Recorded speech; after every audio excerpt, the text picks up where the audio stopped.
Bonjour à tous, ici de l'encens et des bougies. Alors aujourd'hui, nous allons aborder le sujet de comment choisir vos encens et les brûler. Alors, déjà pour pouvoir choisir vos encens, il faut que vous sachiez pour quelle intention ou pour quel but vous voulez le faire. Vous n'êtes pas sans savoir que les encens sont à la base des plantes et que chaque plante agit dans une sphère bien précise, c'est-à-dire que pour chaque encens, on aura un effet bien souhaité, c'est-à-dire que avant de choisir votre encens, vous devez savoir si vous voulez le faire par rapport à une prière ou une intention qui concerne le travail, la santé, les relations, l'amour, la prospérité, ou juste pour le bien-être. C'est-à-dire que vous allumez de l'encens juste parce que vous adorez l'odeur de l'encens ou parce que vous voulez être à l'aise et que ça rend votre environnement, votre maison confortable. Ou vous allumez de l'encens juste parce que vous voulez purifier votre environnement ou encore pour de la protection. Voilà. Donc, il faut d'abord savoir pourquoi vous voulez le faire. Donc, en fonction du but recherché, vous allez pouvoir aisément choisir l'encens qu'il vous faut. Donc, pour le travail, vous allez pouvoir utiliser du oud, de l'oliban, du vétiver, du benjoin, par exemple, hein, entre autres. Pour la purification, nous avons la magnifique lavande, nous avons la sauge, le palo santo. Pour l'amour, nous avons la rose, le bois de santal. Pour la protection, nous avons par exemple un encens comme Bonduku ou Back to Sender, ou encore même le même benjoin qui revient. Nous avons la myrrhe. Et nous avons beaucoup de variétés d'encens. Donc, ça dépend de vous. Vous pouvez aussi utiliser un encens qui sent très bon, comme l'encens de miel, qui parfume et qui a la faculté d'attirer tout ce qui est bonheur, tout ce qui est paix, tout ce qui est harmonie dans une maison.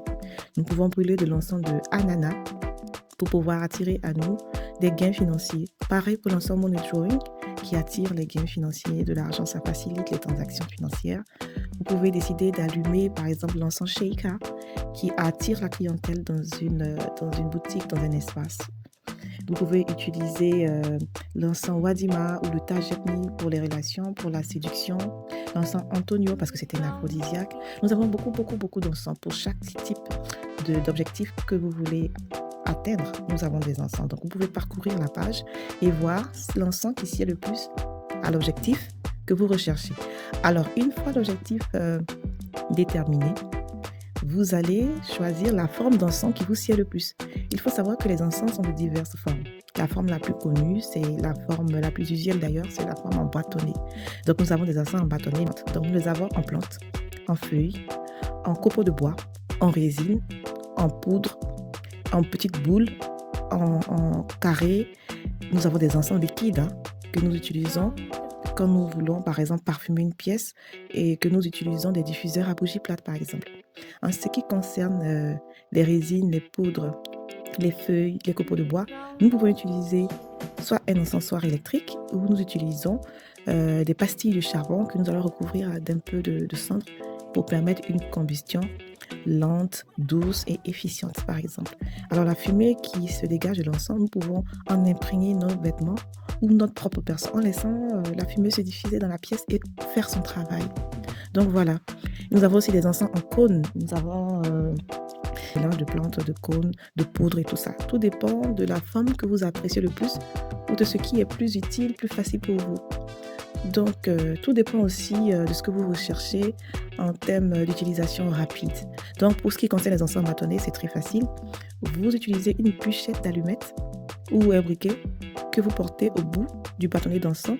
Vous laissez brûler 3 secondes, vous laissez la flamme 3 secondes et ensuite vous l'éteignez, vous laissez la fumée se diffuser et vous posez le bâtonnet d'encens sur un support qu'on appelle couramment un porte-encens. Voilà, c'est aussi facile que ça. Donc, pour récapituler, il faut d'abord savoir pourquoi vous le faites. C'est juste pour le bien-être, la routine, pour parfumer ou bien pour une intention précise. Et ensuite, coupler cette intention avec la forme d'encens qui vous sied le plus. Voilà, c'est aussi facile que ça. Donc, voilà, merci pour votre attention et n'hésitez pas à mettre en commentaire la forme d'encens que vous préférez le plus ou bien encore votre préoccupation, de sorte que nous puissions vous orienter et vous donner des astuces pour pouvoir mieux tirer profit de vos encens. Merci beaucoup et à bientôt.